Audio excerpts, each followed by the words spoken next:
It's the Agribusiness Report. I'm Tony St. James, and we're joined today by the Honorable Marc Molinaro from New York. Great to see you. Glad to be with you. Thanks very much. Okay, so we've had the opportunity to talk, a few times since you've come to Congress, but still fairly new around here, right? I'm well into my second year, but my first term, I will say the last 18 months have felt more like 18 years, but nevertheless, still a new member. What is one of the biggest challenges to coming to Congress? I mean, many will sit back home and say, well, if I was there, I'd do this. Yeah. But what are some of the challenges? So I once served as a state legislator, and being able to get people who disagree to agree, and being able to get people who don't see your priorities as their priorities is always the biggest challenge. Now, I did spend the last 12 years as an executive, county executive in my home county, and I did have to switch my executive hat to legislative hat back after I got here, and it did take a couple months to kind of make that transition.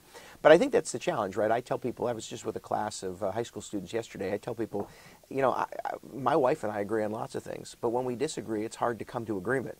There are 435 of us here forced into marriage, and we have to try to get folks who don't see the world exactly the way we do to agree on a number of issues. You know, we're going to talk about the Farm Bill and the specifics of that Farm Bill, getting Republican and Democrat members to agree with some of the priorities we have and some of the challenges that farmers and families face.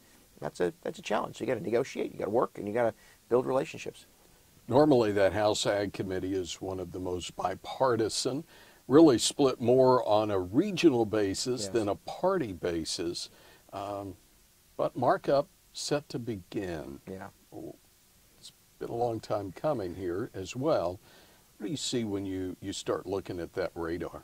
Sure. So, I mean, the 2024 Farm Bill, finally, we're in a position to mark it up, and we'll vote on it in committee.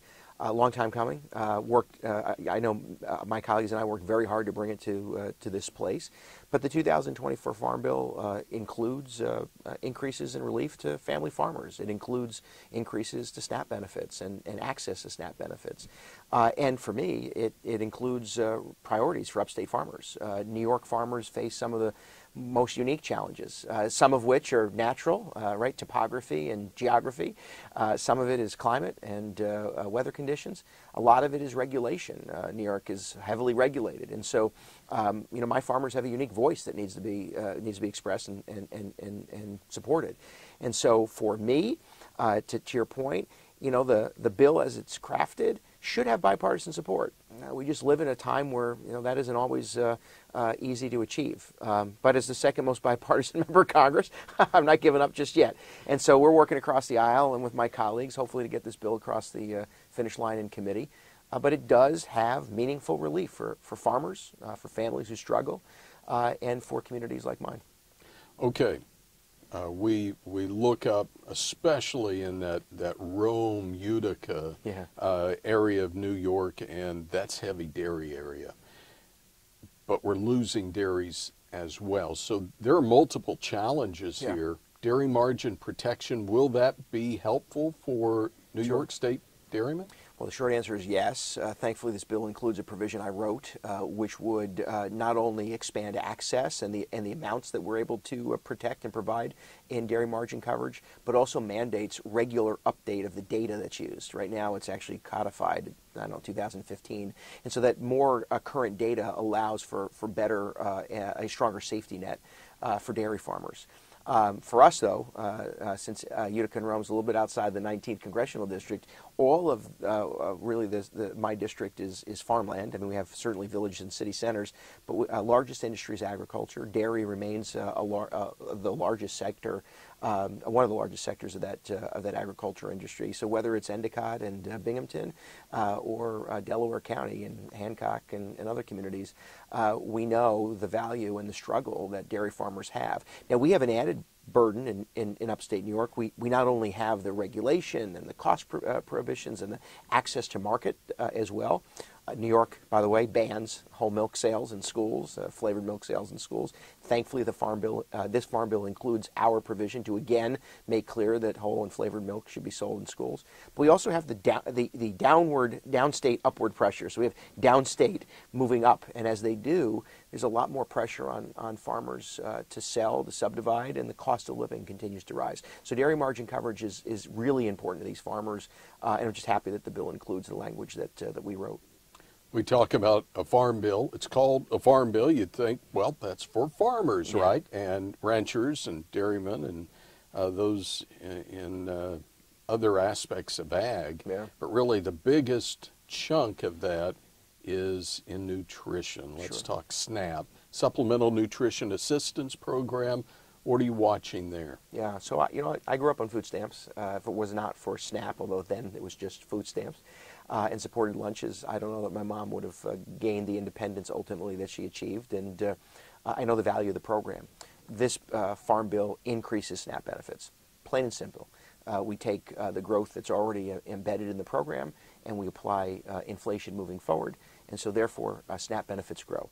I'm also very happy that the bill includes a bill that I wrote, which would, and language that I wrote, which would expand access to SNAP for families with individuals who are living with disabilities. Right now, you top out at 17. At 17 years of age, you cap the access to SNAP benefits. We've increased that now to 21. Why 21? Because those with disabilities can remain in school until they're 21. So if they remain in the home, they remain in school, they're doing some work, we don't want families to be cut off. And so this bill not only expands SNAP benefits, it expands access. It also expands capacity to fund and support food banks and the connection that food banks have with communities that struggle. So it's a good balance and ensures that the most vulnerable have greater access to the support they need. You know, we, again, sometimes have a tendency to live in our own world and maybe, and I'm talking about myself at this point, but there are others who struggle as farmers and ranchers and those with disabilities. Is that important to you? It is. So this is a priority for me. 70% of those with disabilities are unemployed. The agriculture community, of course, has family members with disabilities, and there are those with disabilities that want to enter into agriculture. We have a provision already in farm policy, agri-ability.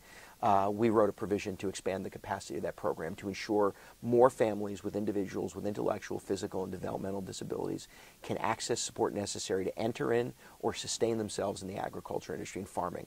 And it's really important. In rural communities like the ones I represent, we have families of all kinds, and we want to be sure that we're supporting farmers as they struggle along, as they thrive and survive, and hopefully support those living with disabilities stay in, enter, or remain a part of the agriculture community. I think last year when we had the chance to sit here and visit, just asked you kind of a crystal ball type question and just what keeps you encouraged and what keeps you going, because it's real easy to sit back and let the obstacles keep us from moving forward. When you look, maybe not into the crystal ball, but what are you encouraged about? Yeah. So every time I go home, someone brings their concern to me, their question, their complaint, and sometimes their compliments. That's what this is about. We're representatives of the people we serve, and so those families, those small business owners, those farmers that I represent, they're hopeful that I'm giving them voice. And so what keeps me engaged and encouraged is that they have trusted me with that voice, and that I've said this to anyone who will listen. I'll work with anyone who's honest and earnest about solving problems, but I was sent here to give voice to people who too often feel like they're overlooked, not by me. And so that keeps me going. And then I would say when we're here, sadly, the attention goes to those who are more interested in stirring the pot or making some partisan political point or being ridiculous on television. But there are a good number, overwhelming majority of members, Republicans and Democrats, frankly, who are earnest and honest about doing the work. We may not all agree, but they're honest about doing it. And, the Farm Bill should be one of those places that we find that bipartisan support, where where it's not, as you said, it's not just the differences between party, but also geography and location and region.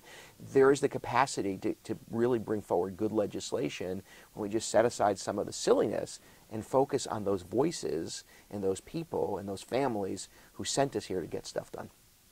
So good to see you. Nice to Thank you for your time. I always enjoy visiting with you. Same here. Thanks very much. From the 19th Congressional District of New York, it's the Honorable Representative Marc Molinaro joining us on today's Agribusiness Report.